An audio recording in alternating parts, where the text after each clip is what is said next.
HOA Karen called the cops on me the moment I stepped onto my own ranch, screaming that I was trespassing. What she didn't know, I'm the judge who ended her HOA. I inherited my family's ranch after my father passed, 50 acres of peaceful land I hadn't returned to in years. In that time, a brand new HOA had popped up, supposedly to maintain the area. Without my consent, they installed fences, posted rules, and even billed neighbors for bogus community upkeep fees. I thought it was laughable until I returned one weekend, and within minutes, Karen was on the phone with the police, reported me for trespassing. The officers arrived and asked for my ID. I handed it over calmly, then walked to my truck and retrieved a thick folder, my deed, court documents, and everything proving ownership. I explained that this land had been in my family for generations, and I was its legal owner. Then I added something that made them pause. I'm also a sitting judge on the county circuit court. Karen, who had been ranting about community space and unauthorized entry, suddenly quieted.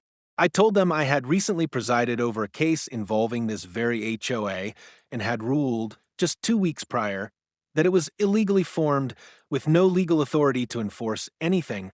The dissolution order had already been filed and was in full effect. Karen froze.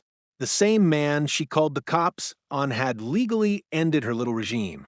One officer turned to her and said, "Ma'am, you're actually the one trespassing." Karen's face turned from confident to terrified in seconds. She stammered, claiming she didn't recognize me and thought the HOA still had authority. I told her, calmly but firmly, that her authority had been legally dissolved and that every sign, fence, and fake rule they'd imposed was now considered fraudulent. I gave her 48 hours to clear it all out or face legal consequences for trespassing and impersonating a governing body. Neighbors watched silently as Karen stormed off, red-faced and shaken. 2 days later, every fence was torn down, the signs vanished, and the so-called HOA completely disappeared. Karen hasn't said a word since. Turns out, when you abuse power and call the cops on the wrong guy, especially a judge, you don't just lose your influence, you lose your illusion of control forever. And that's just one HOA meltdown. Wait until you hear about the community that tried to fine residents for watering plants.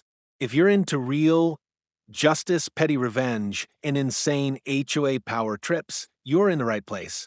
Follow the HOA stories for more true tales where karma always finds a way.